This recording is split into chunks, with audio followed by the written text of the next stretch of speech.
Welcome everyone, and thank you for joining our JC webinar series. My name is Cameron, and tonight I will be your MC for the evening. I acknowledge the Australian Aboriginal and Torres Strait Islander peoples as the first inhabitants of this country and pay my respects to the traditional owners, past and present, of the land on which we stand today.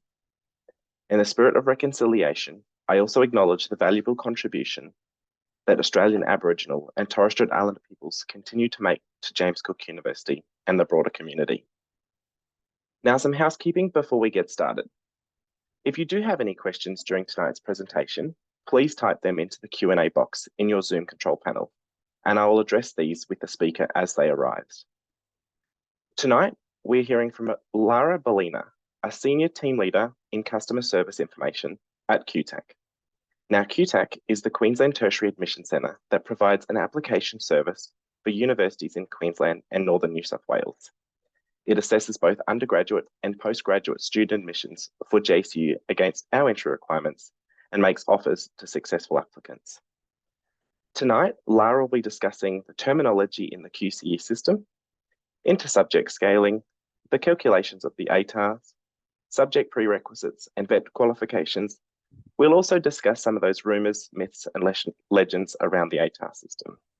Now, this evening, most of you attending will either be in the school system or in year 10, or maybe even year 11, and you're tackling the ATAR system, maybe for your first time, or you're sort of going through it. So to use this opportunity to ask us any questions that you may have about the ATAR system, and Lara will absolutely help you with those.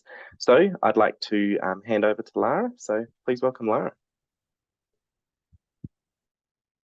Thank you for that wonderful introduction, Cameron. So my name is Lara Bellino, and like I've been introduced, I am the team leader in the contact centre. So please utilise me while I'm here tonight. I'm really excited to be able to deliver this presentation to you. So let's get underway.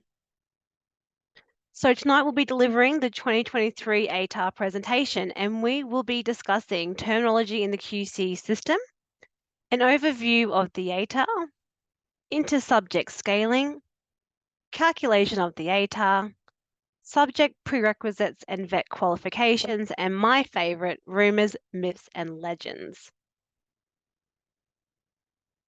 So who is QTAC? So QTAC does stand for Queensland Tertiary Admissions Centre. We are a non-for-profit organisation. So a lot of people are under the assumption that we are a government-funded organisation, but we're actually a non-for-profit.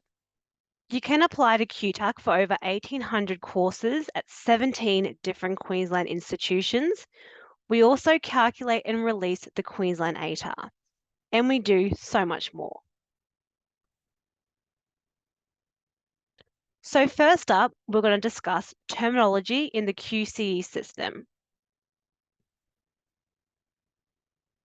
So there are three types of QCE subjects. We have your general subjects, general extension subjects, and we have applied subjects. You'll also hear the terms VET qualifications. Now this is something like a Cert 3 and 4, diploma and advanced diploma. And all of these types of subjects can be included within your ATAR. So how does what you study affect your ATAR? So the first thing you'll do is Units 1 and 2. Now these represent the formative years of study, and they are generally less complex than Units 3 and 4. The Units 1 and 2 are not provided to QTAC, and they're not included within the calculation of the ATAR.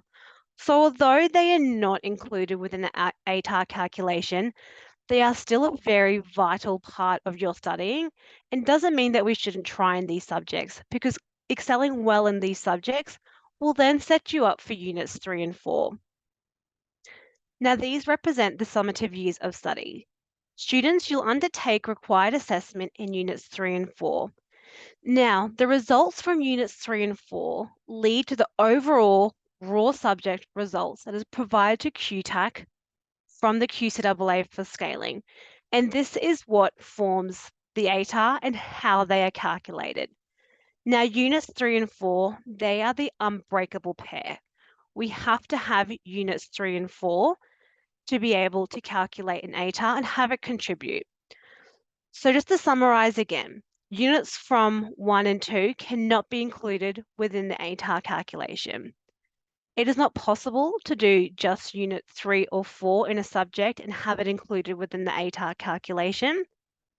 And it usually needs to complete both units 3 and 4, which means the assessment piece as well, for it to count into that calculation of your ATAR.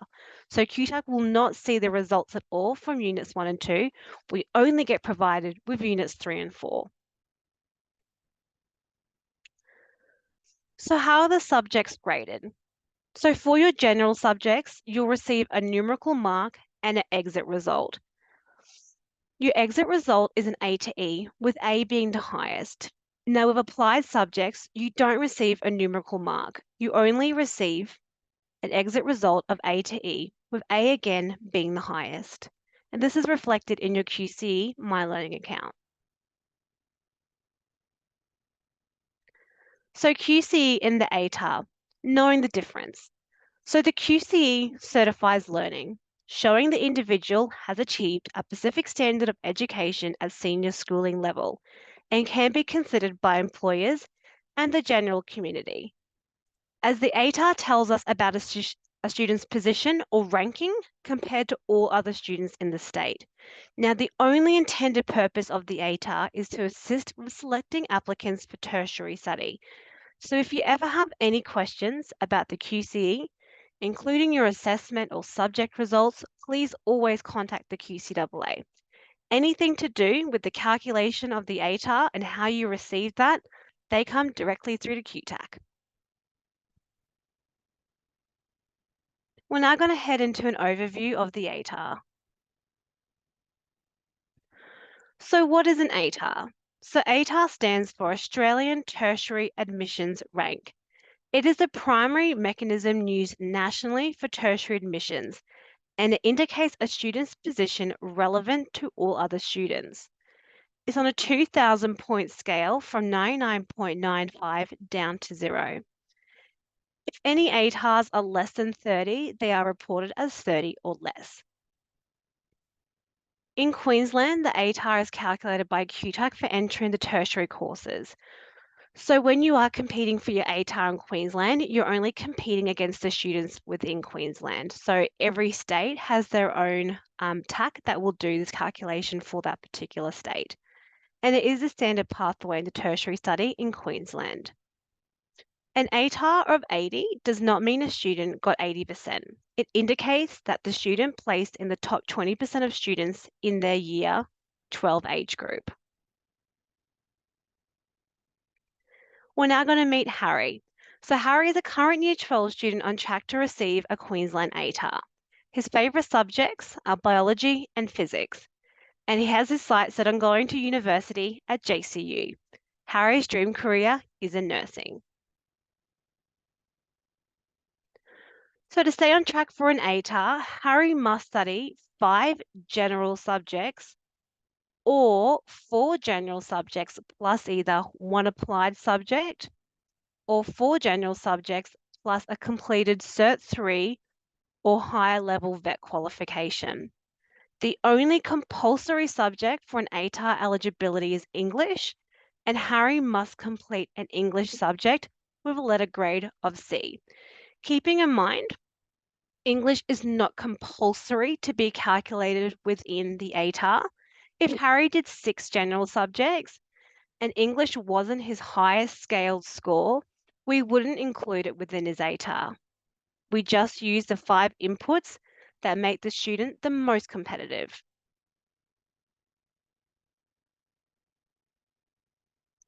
So if English is a compulsory subject, these are the subjects that students can undertake to be able to meet those requirements. So to be able to successfully complete that requirement of English, the student must receive a minimum grade of C, and it can be either general or applied, and it can be excluded from that ATAR calculation. We're now going to see some examples. Let's start with Joseph. Joseph has his 5 general subjects, so he's good to go. He's met the minimum requirements to be ATAR eligible as long as he passes English. We're now going to move on to Selene. So Selene has 2 applied subjects and only 3 general subjects. So Selene actually would not be eligible for an ATAR. She would need to either take on an additional general subject to be able to meet that requirement, because we have to have 4 general subjects and at least 1 applied. In this instance, we only have 3. Now with Anna, although she's done the 4 module of 4 general plus a vet qualification, she still hasn't met the entry requirements. This can be a bit of a tricky one.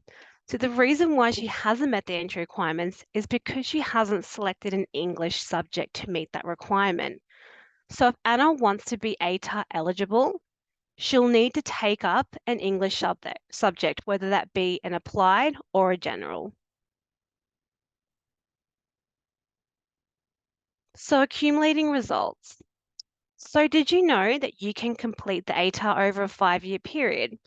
So although most students will follow a traditional pattern of accumulating their results over 2 years of study in grades 11 and 12, to cater for students who are unable to undertake all the required subjects in 1 year, ATARs can be calculated based on results from 5 consecutive years. 1 eligible subject a year over a 5-year period should qualify students for an ATAR. So precluded subject combinations. So only general subjects or applied subjects can be included within the ATAR, but not both for English and math. So you can only have one or the other included within the ATAR. You can't have both an English that's general and applied and both a math subject that's general and applied as well.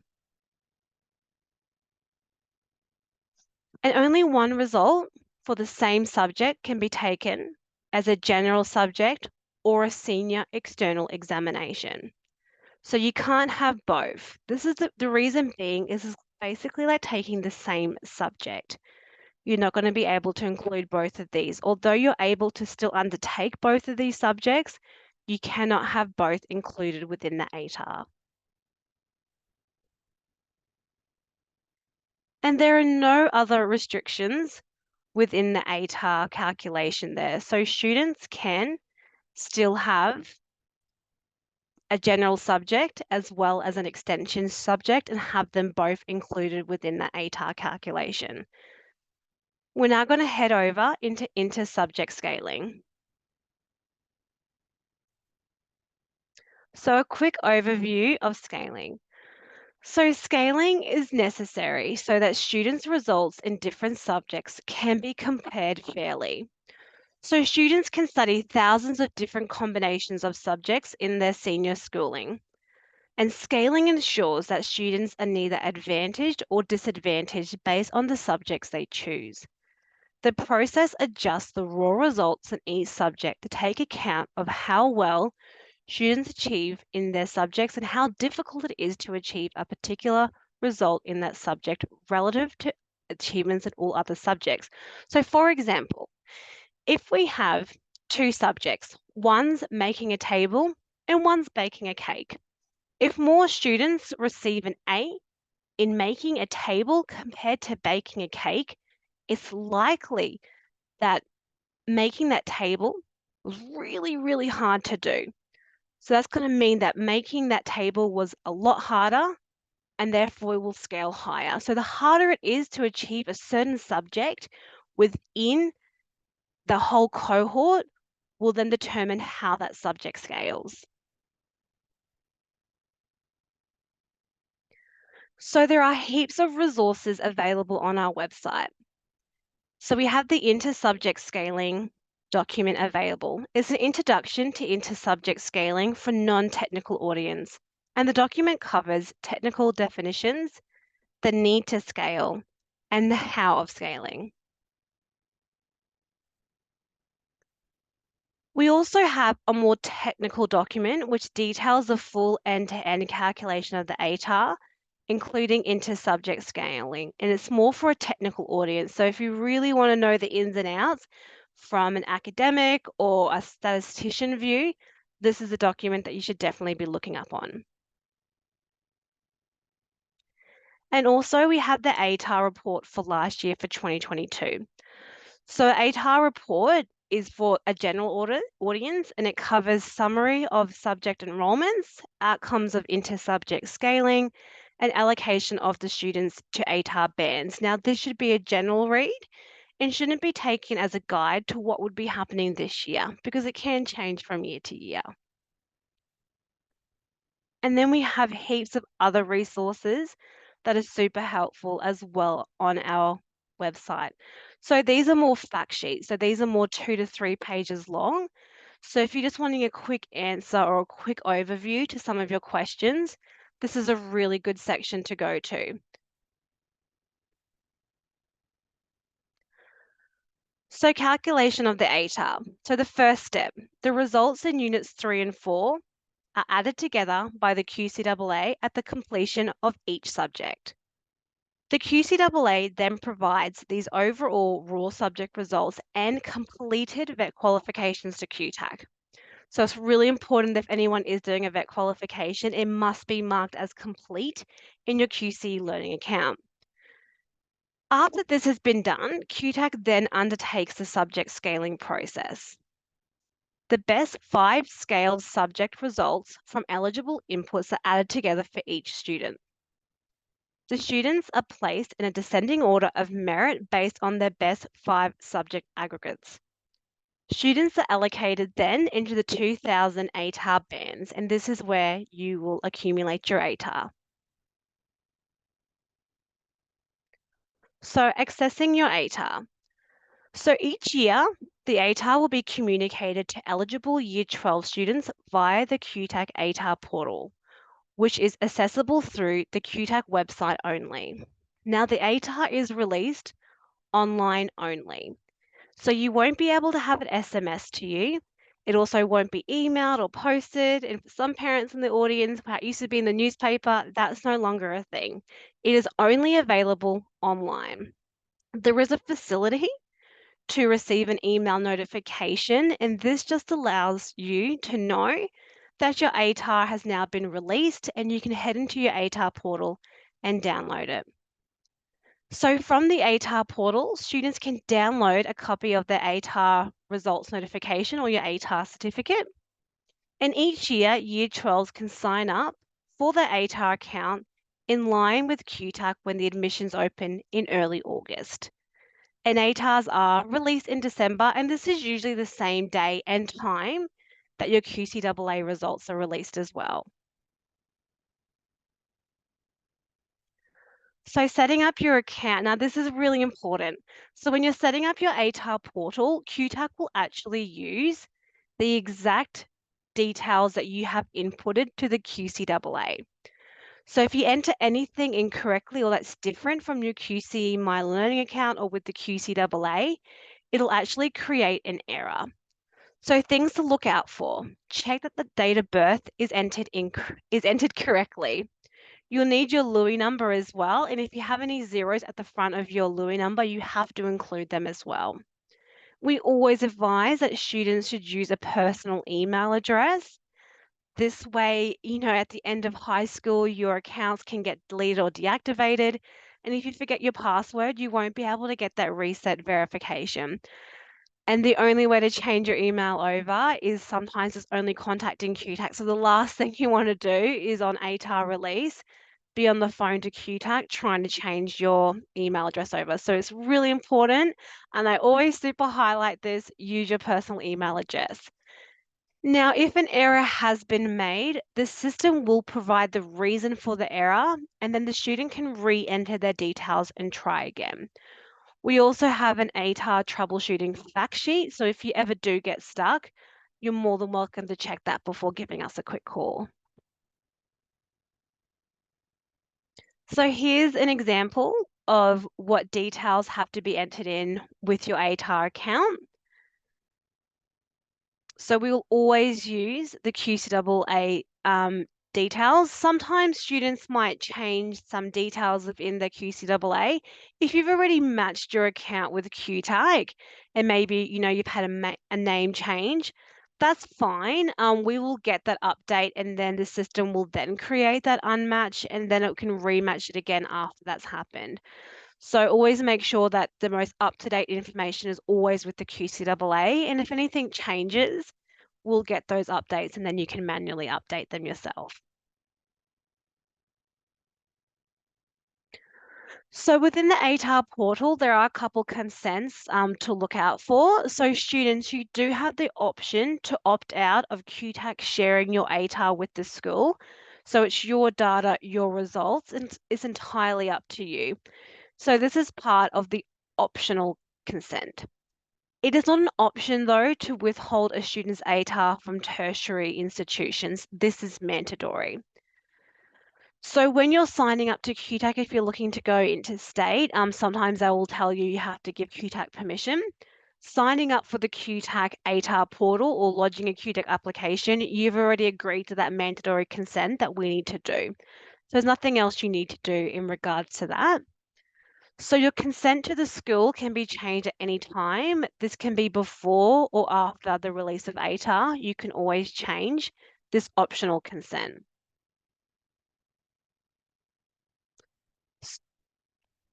So we're now going to move on to selection ranks and adjustment factors. So ATARs are calculated only on the student's actual QC subject results, which have been scaled. So the ATAR that you receive is a raw score. It has no adjustments added to it at all.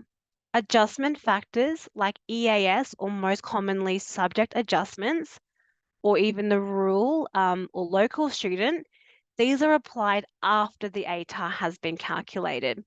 Now, you'll never visually see this ATAR adjusted number. This sits on your QTAC application when you're applying to university. So although QTAC continues to administer adjustment factor schemes, these have always been determined by the individual institutions, and some institutions can award more than others. So it's quite common that you will be sitting on different application ranks with every single institution, even down to different courses. Now, if you're ever curious to see what your adjusted ATAR is, you will need to contact QTAC a couple days after your ATAR has been released, as these adjustments aren't added on until your ATAR has been finalised and added to your QTAC application. So your application selection rank is your ATAR plus any adjusted factors, and this will equal the application selection rank. So ATAR calculators are a big no-no. So QTAC do not endorse or support the use of ATAR calculators due to the changing nature of students' cohort from year to year. Now, ATAR calculators do not use current data, so cannot accurately predict a student's possible ATAR.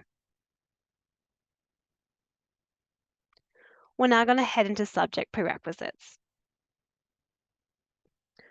So what grade is required to meet a subject prerequisite? So it needs to be at least units 3 and 4, and then it'd be accompanied by a letter grade. So you have to pass the subject to be able to meet that requirement within those courses you're applying to. So that's a C. At the bottom of the screen here, we have some examples of subjects that you might start to see. Now, when we're listing subject prerequisites, it'll always have the subject and then in brackets what is required to meet it. So as we can see, units 3 and 4 and letter grade is C, you're all good to go.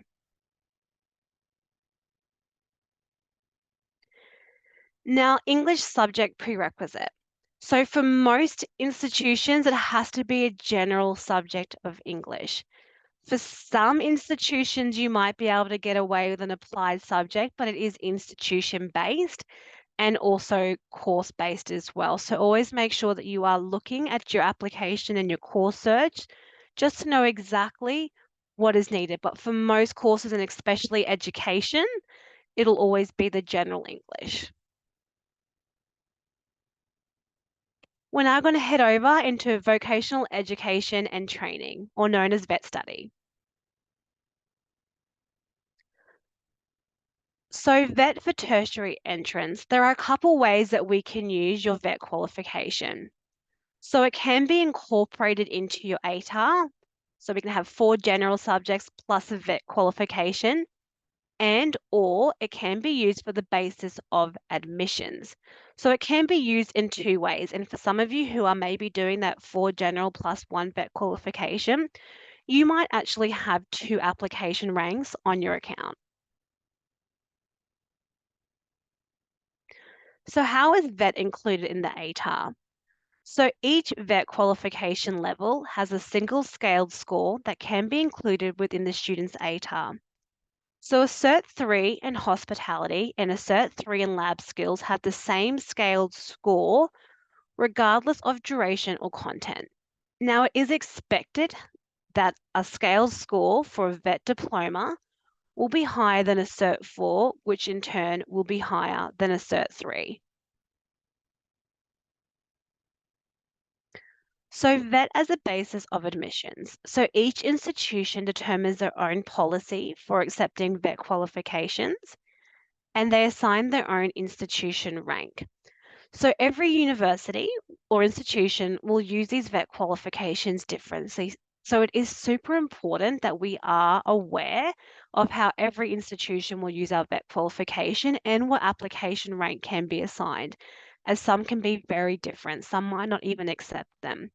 So in the fact sheets that I highlighted before under the ATAR, there is a fact sheet regarding vet qualification. So if this is relevant to you, it's definitely something that you should have a look into, as this provides you with a lot of information. So always check the institution's website. JCU's got a really great section, so make sure if you look out for that as well. This will tell you what rank will be assigned, and if you ever get stuck, you can always call us. We're now going to head to my favorite part of the presentation, rumors, myths, and legends. So rumor, the Queensland ATAR can include other inputs like IB subjects, music and dance qualifications, Cert 1 and 2 qualifications, and traineeships. Now that's not true. The ATAR can only include general subjects, applied subjects, and completed vet qualifications at a Cert 3 level and higher. And the ATAR must always include at least 4 general subjects plus another input. So less challenging math subjects scale better for ATARs. Now, the difficulty of a subject is not directly related to how well it will scale.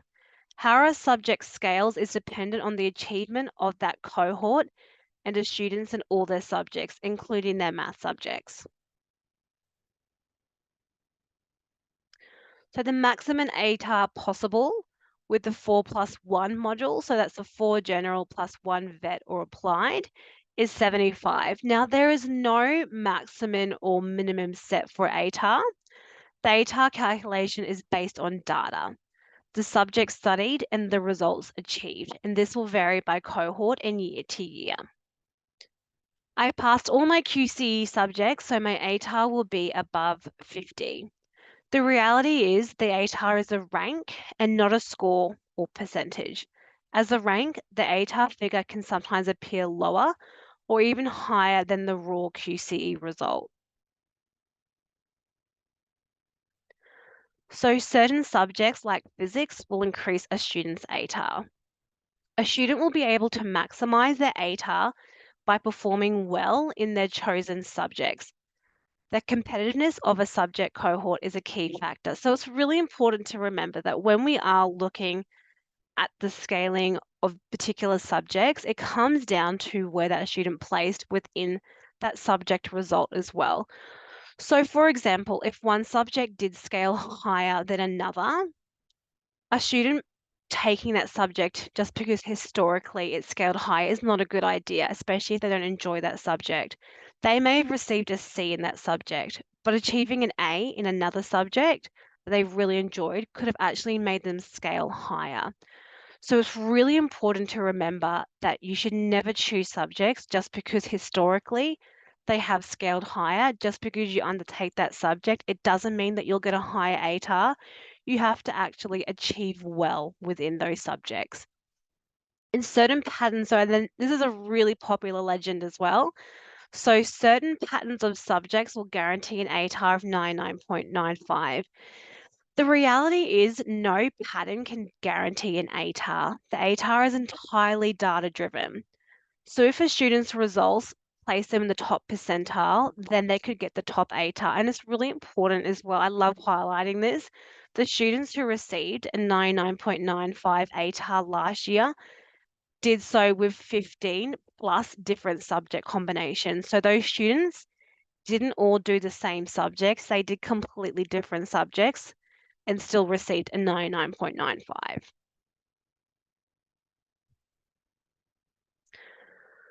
So I will only get an ATAR if I apply to QTAC for tertiary entry. So QTAC will calculate an ATAR for all students who have qualified for an ATAR, even if they're not applying for tertiary study. So we will calculate every single person within Queensland who has an eligible input in ATAR. So, if tertiary study isn't for you straight away, that's fine. We'll still calculate your ATAR for you. I will not qualify for an ATAR, so higher education is closed off for me. So this is absolutely not true. There are so many different pathways to get into your dream course, and just because you haven't qualified for an ATAR does not mean that you will never be able to get there. There are so many pathways, so many options, and a lot of courses are happy to take a vet qualification study. You can always go back and do heaps of other things to upgrade to get into your dream course. So please don't ever be disheartened if you haven't got the ATAR that you wanted, or if for some reason you haven't qualified. Give us a call and we're always happy to help you with that one. And if we have any other questions, now we have the QTAC Passport here. Now, this is a super good resource. So if you have your phones on you, definitely take down that QR code on the left-hand corner there. This is the Year 12 Passport. So although I'm guessing most of the audience are in Year 10 or 11, this is still a really handy resource. It'll give you all the information that you need to know about the next couple of years and applying for your dream courses in the next couple of years. So you can see things that will take you directly to the ATAR portal, which is what you need. All the information that you also need, but the fact sheets can be listed through there. And then we have heaps of key dates and course offer dates and course search. So this is a really handy resource to use as well.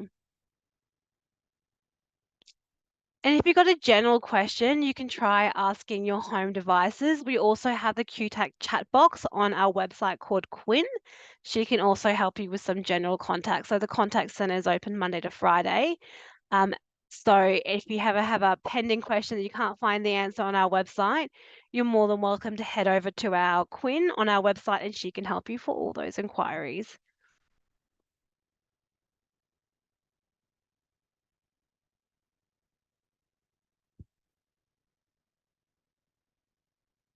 Thanks so much, Lara, for all of that information. Certainly lots of, I guess, really intense information coming through from QTAC with regards to the ATAR, or with QCE and ATAR, which is, I guess, what tonight's all about. And thank you to all the questions that have been coming through. I see my team has been working quite diligently in the background to answer as many questions as possible. But for the ones that we don't get to, we do have some time shortly to come up and answer those. So if you've got any questions for Lara about I guess anything to do with the ATAR, absolutely put them in the Q&A box below, and we'll get to as many as we can shortly. Now, but before we do that, we do just have a little bit of a quick plug for our JCU Now program. So for the students that are in Year 10, preparing for Year 11 and 12, or the students that are in Year 11 at the moment, preparing for Year 12, who really want to get a taste of what university's like, our program JCU Now is a really good opportunity for students to sort of get that taste as to what university is like while still at high school. So students in years 11 and 12 can do subjects, so one per semester, so up to four over the duration of 11 and 12. It sort of allows students to, if they're not 100% sure what area they'd like to go into, or if they know exactly what they'd like to go into, they can go into those subjects, do 1 or 2 units. The first one's free, then they're heavily subsidized. But also they come off your degree once you do enroll into those courses at JCU. So it might sort of reduce the course load in your first year or so.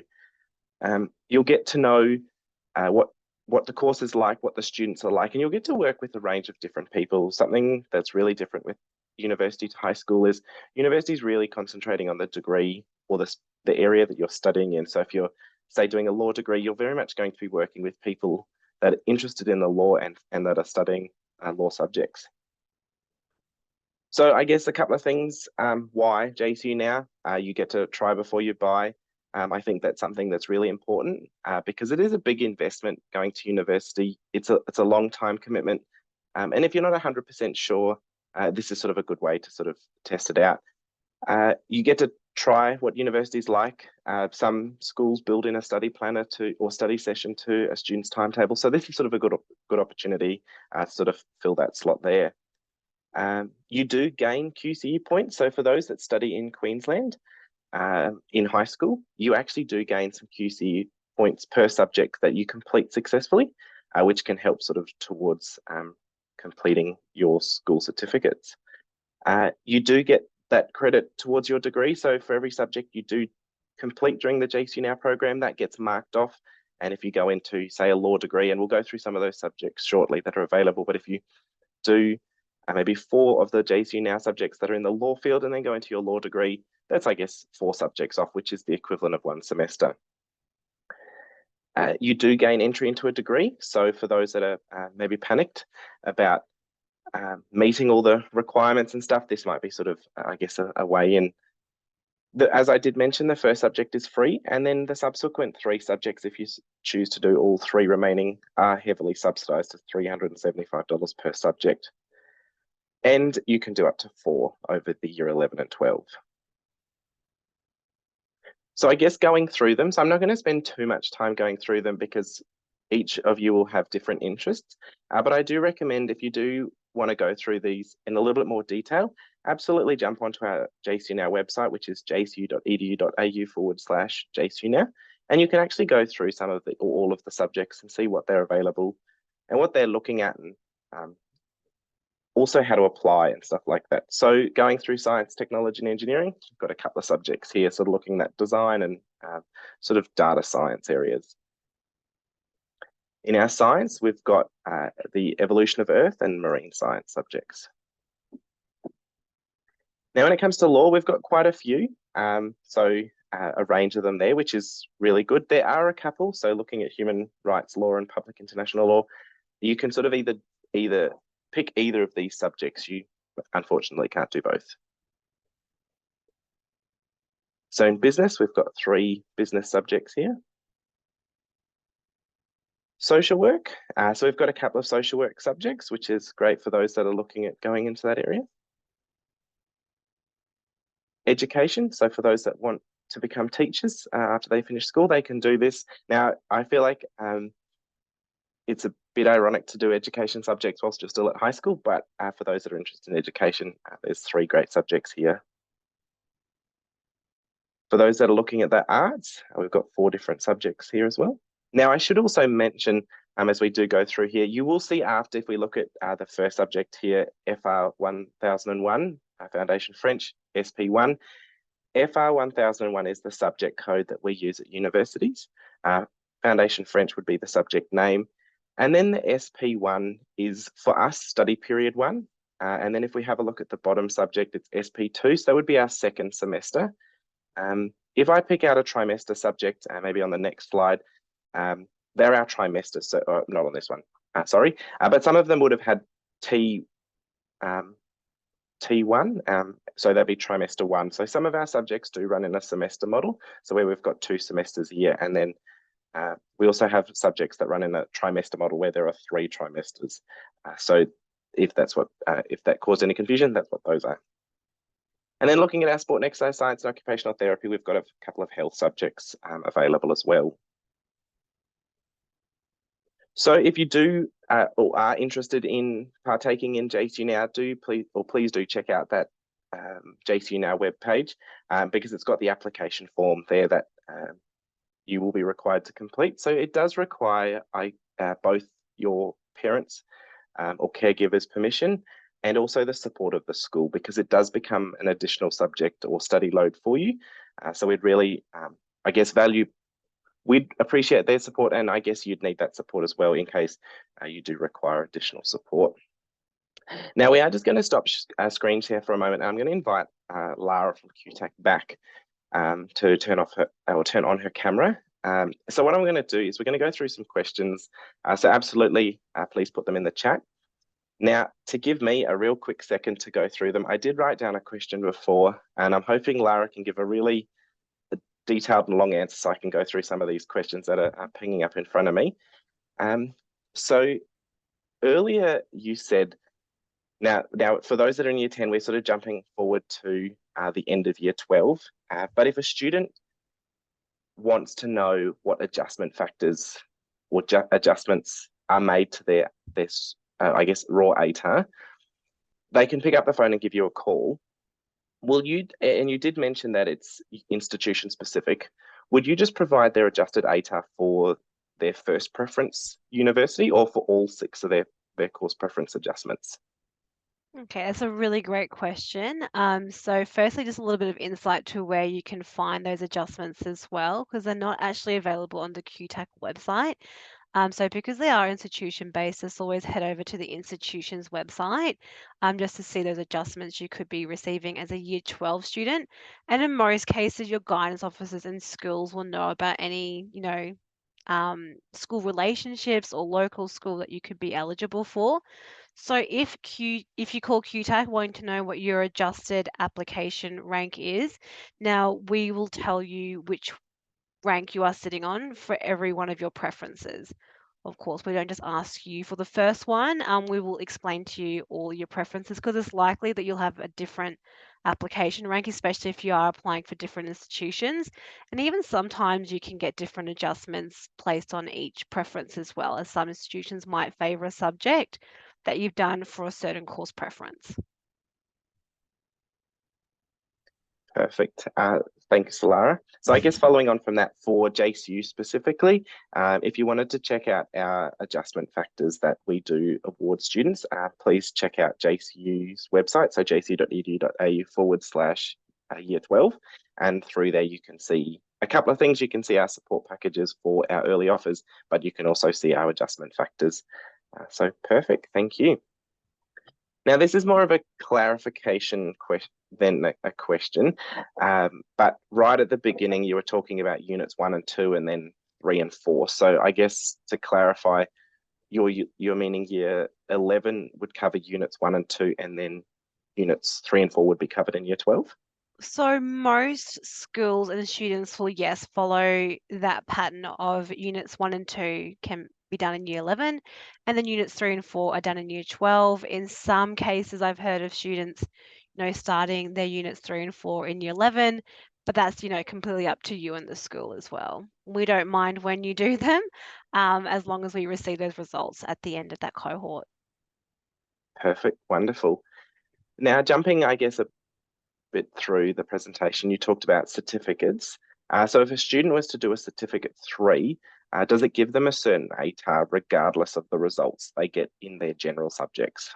No, so it doesn't. So it can get you a guaranteed application rank, and again, that's institution based, but it cannot give you a guaranteed ATAR. It is counted as a subject that has to be scaled amongst all other subjects. So we can never predict how a subject will scale until all those results are provided to QTAC at the end of the year, and then that scaling process begins. So it'll never guarantee a certain ATAR, but it can guarantee you a certain application rank on your application. It does get very confusing, but yeah, that's how it works. Perfect. And I guess there's for those that are in year 10, this conversation of ATARs, QCE, applied and general subjects, it's probably a lot of information to take on. So I guess maybe for someone that's maybe a little bit, I guess we work in it all the time here at the university and Lara, yourself at QTAC.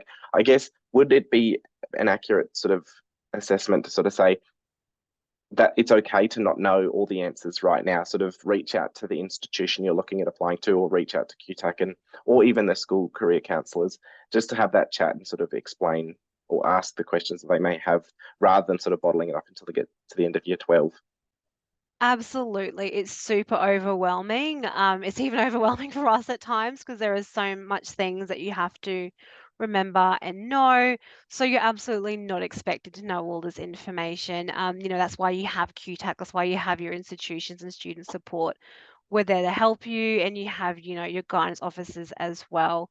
There's just so many things that you have to remember that you don't need to remember right now, and these things will just happen as they happen.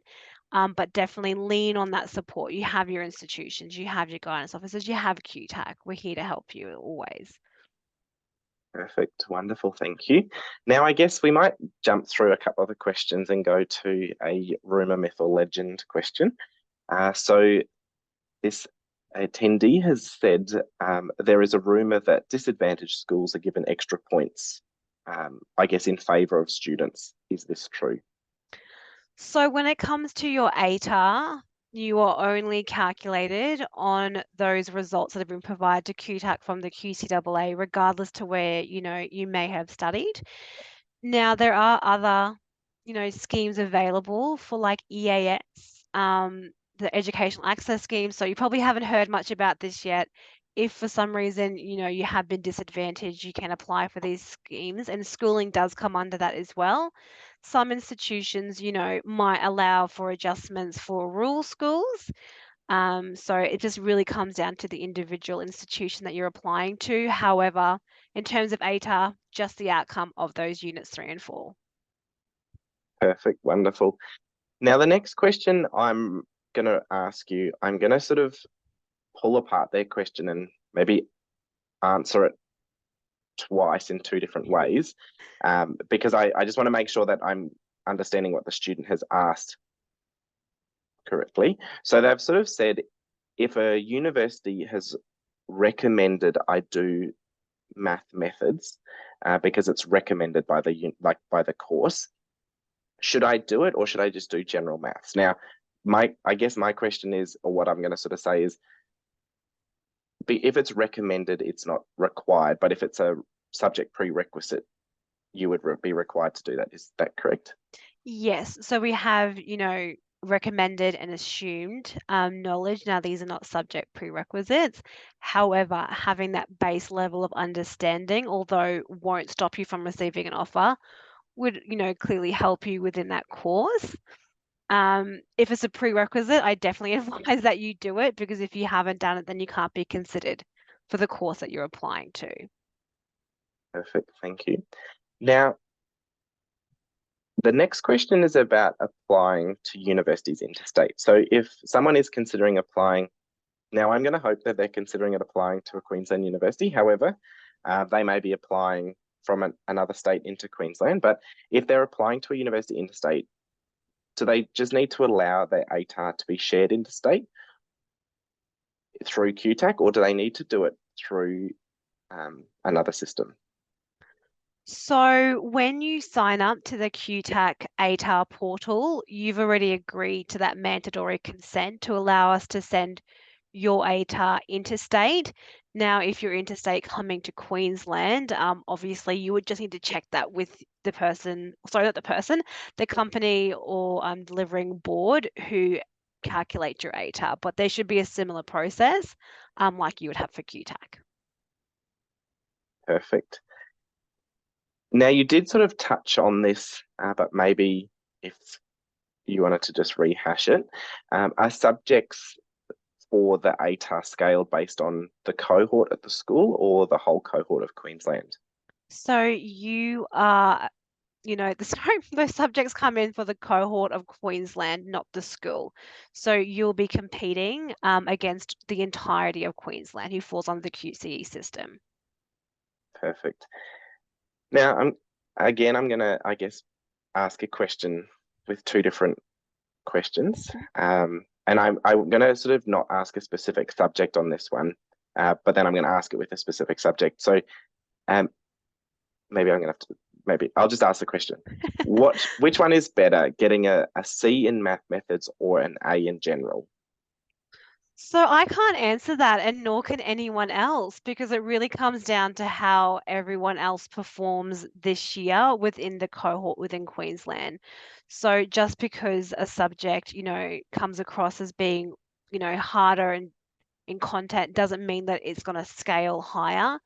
than a lower subject, or like a math methods, for example. It really comes down to how well everyone performed within that cohort. So I can't predict that, sorry. I wish I could. Where's your crystal ball? I know, I thought it'd be so good. So I guess coming back to my second question, if a student is looking at a subject, if they're in year 10 now and they look at a course, say we're picking a course out of the hat of JCU's offerings, Bachelor of Medicine, Bachelor of Surgery, where math methods is required as a subject, getting a C in maths methods would be far superior to getting an A in general because it's that subject prerequisite. Exactly. So when it comes down to meeting subject prerequisites, completely different story. You need to achieve that subject with at least a C. So you have to make sure you also consider subject prerequisites as well. Perfect. Some certainly good advice coming out of tonight's session.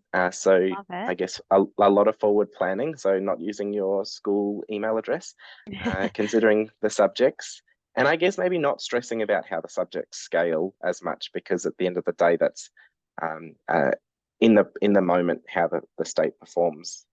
Yeah, and it's not something the students can control. So it's really just comes down to how well you perform within that subject.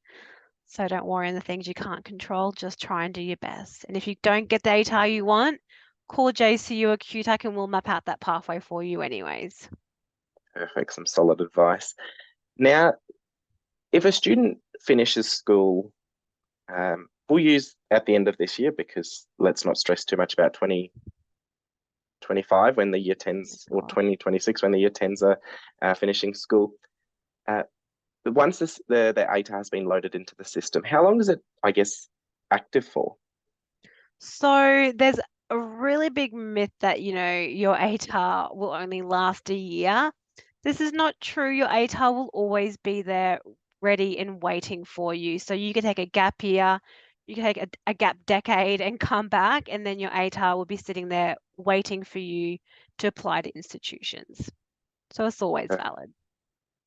And then if you're like me, who received an OP in the old system, I'm not going to confess how many years ago, I can't even remember what it was. So it's probably a good thing it's still maybe lodged in the system somewhere. That's exactly right. I'm the OP baby as well. So it can definitely come through still if we decide to go back. Which is always good. Let me just go through these questions. So this is a bit of a long question, so bear with me. So someone's asked about the accumulating results. If I complete 6 general subjects and 1 vet subject, will you consider the vet subject for ATAR calculation? If yes, if not, will it, or does it badly affect my ATAR or not? Okay, so in this situation, if you have the 6, general subjects plus a vet qualification, you technically qualify for 2 ATARs. One would be with the 5 general input, and then one would be with the 4 general input plus a vet qualification. It doesn't negatively disadvantage you at all. Whichever ATAR combination makes you the most competitive will give you the highest ATAR is the one that you will receive. Now, in terms of your QTAC application, if you have your ATAR, which could include whichever scaled combination, plus a vet qualification. Now, again, it comes down to the individual institution. However, most institutions and universities will use the application rank, which that makes you the most competitive. So whether that be the 4 or ATAR input or the vet qualification on its own, they normally use the one that makes you the most competitive and most likely to receive an offer. It doesn't disadvantage you. Perfect. Now, you spoke about right at the beginning that there's lots of ATARs and they go up in a 0.05 scale. I just had to think about that for a second. Is there a quota for an allocation for each ATAR score? So it depends on that cohort of students who are eligible for an ATAR. So we have to be able to see, we have to spread them over the 2,000 point bands. So it can change from year to year on how many are allocated within those particular bands. Perfect. Now, you did mention that students are required to register through the QTAC portal to get to QTAC ATAR portal.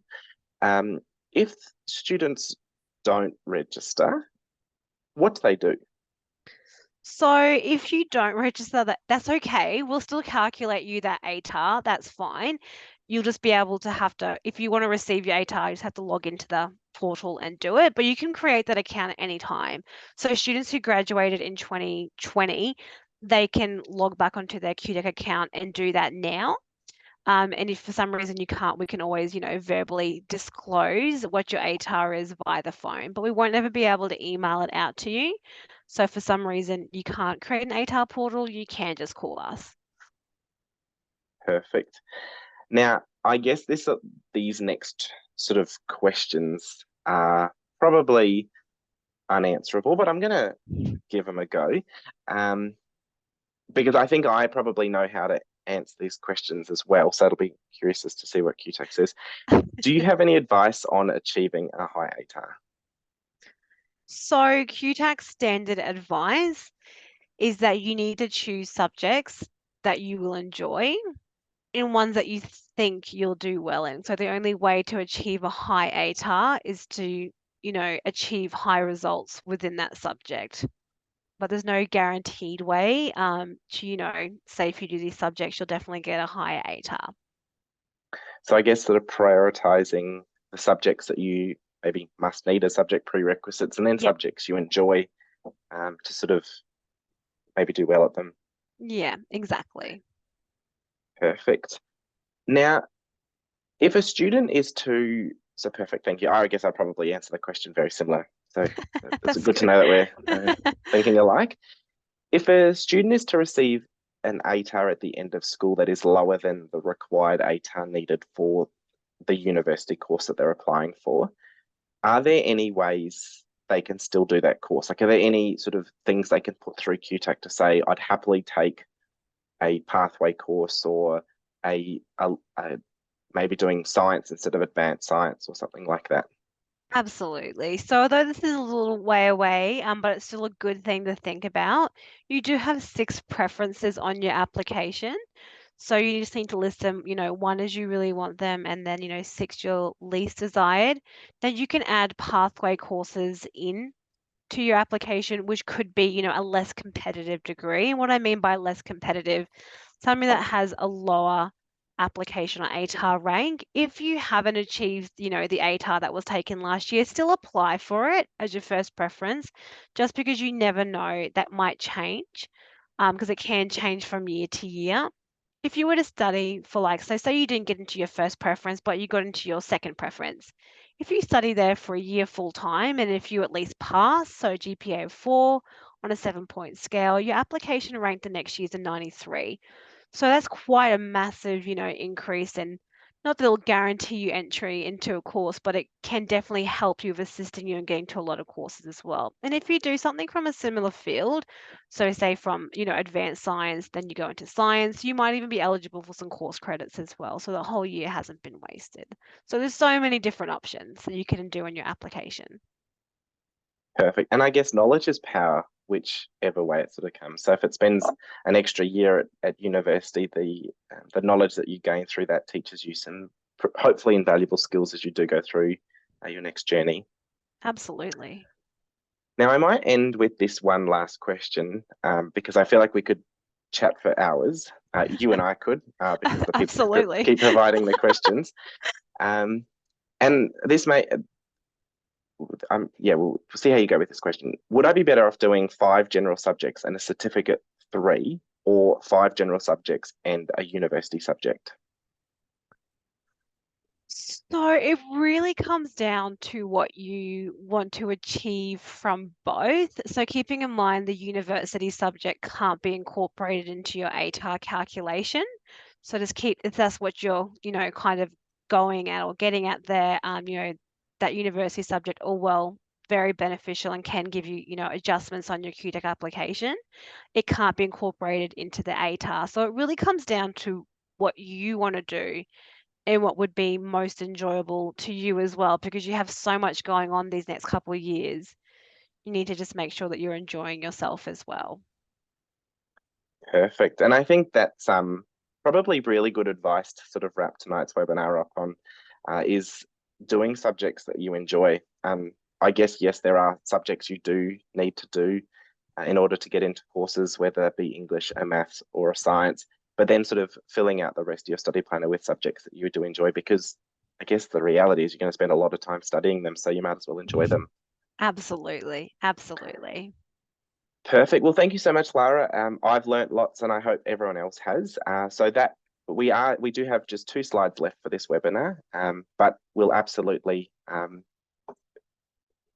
circulate this presentation. So if there are any things that we've discussed tonight that you would like to sort of re-listen, or contact details or that passport QR code, absolutely do check that out. But before we do finish, I just wanted to sort of provide a few more bits of information about JCU and what we've got on offer. So for those that do have an interest in business or health, we do have a couple of events coming up in locations across the state of Queensland, with our Heroes in Business later this month, and then our Heroes in Health next month. Oh, sorry, we haven't yet crossed over into September. So September is Heroes in Business and October is Heroes in Health.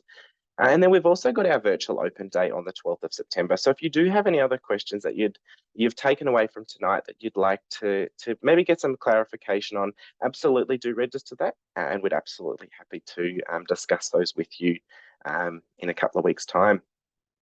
Now, moving into our upcoming webinars. So we do have a couple of webinars for our Year 12 students and students that are considering university that maybe not necessarily are coming in from a direct high school pathway. So our Pathways webinar will be presented on the 14th of September, which will go through the range of different pathways JCU has on offer for students to seek entry.